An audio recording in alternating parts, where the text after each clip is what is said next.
Ahead of Michael Jordan under any circumstances. But I must confess, in the aftermath of George Floyd's killing and all the social justice issues that have taken place, you start thinking about what the nation needs and what have you. It's not to say that Jordan was silent or voiceless, because he certainly was not.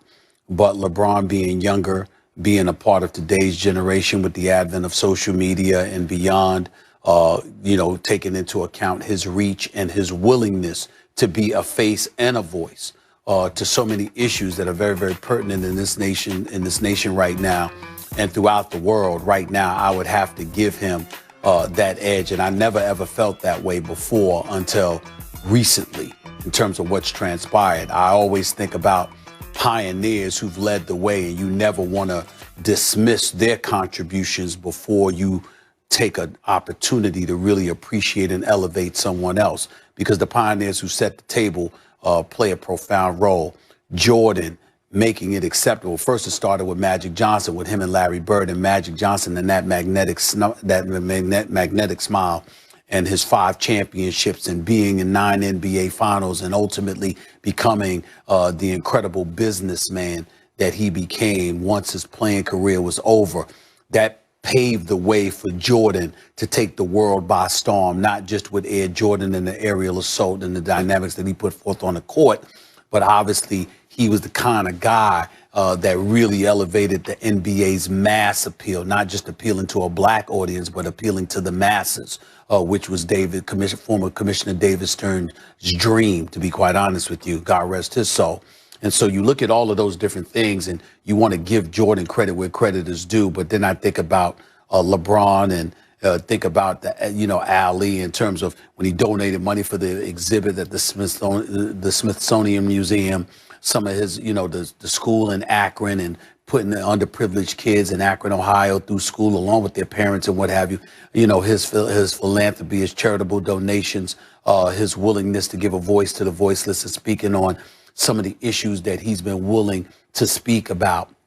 I just right now at this particular moment in time, I would have to say when you look at it in its totality, I've got to give it to LeBron James because of what has transpired in the immediate past per se. I respect that, because LeBron James has absolutely led on social issues and has been, just because the circumstances are right for that now, and we're not as right in Jordan's day. Right. There were fewer media outlets. There wasn't social media, so the athlete wasn't as empowered independently as they are today. Nevertheless, LeBron didn't have to choose to be this way. He didn't have to automatically be this way. He chose to be this way and deserves a lot of credit. I would say that when you bring up Ali, there is a difference. Muhammad Ali was willing to make great sacrifice. And in terms of social justice, that's why he became an icon. When the cost started going up for social justice, Ali was willing to pay that premium. Same thing with Kaepernick. Kaepernick was willing to make a sacrifice. And it's been a little bit different for LeBron. The cost of social activism has not been as high for LeBron as for some others. So I don't think that he resonates as an icon in a social justice way, though the way Ali did, or to a lesser extent Kaepernick does. Though he absolutely deserves tremendous credit for influence off the court in that way, no doubt. I still say the answer is Jordan here, Stephen A., because 30 years takes you back to 91. Michael Jordan was, at the time, in the process of exploding the NBA and basketball into a worldwide phenomenon. Whether or not it had the biggest economy, it was the hottest sport and fastest growing sport in the world because of Michael Jordan.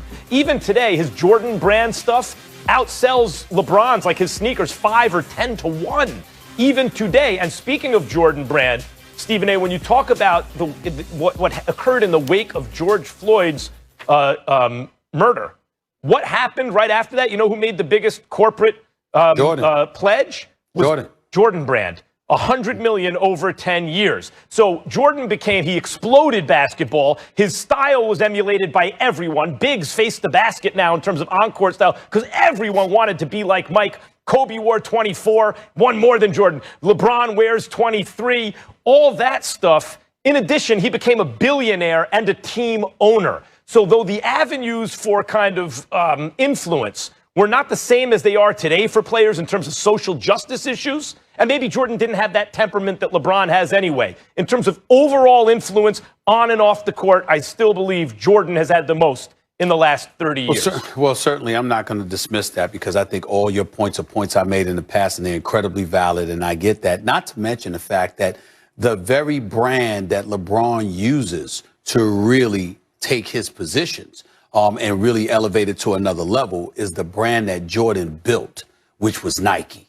Jordan built that brand. So we have to make sure we give credit to Jordan for that as well. I just think that at this particular moment in time, when we talk about impact, there was a time that obviously I always thought that Jordan and others were unfairly maligned for not giving enough of a voice to issues, because there are a multitude of ways to skin a cat. And there's so many things that he does behind the scenes on such an incredibly positive level that he should not have been maligned for it the way that people have tried to from time to time. But I think particularly in this day and age, when you consider LeBron's willingness to speak out on such issues and how we lean and depend on him so much to give a voice to a lot of different issues, when you're talking about impact, when you're talking about influence, those things can't be ignored either. And obviously, Jordan had a lot to do with facilitating LeBron being able to do that. So if that was a big reason as to why we want to give Jordan that edge, I'm all for that.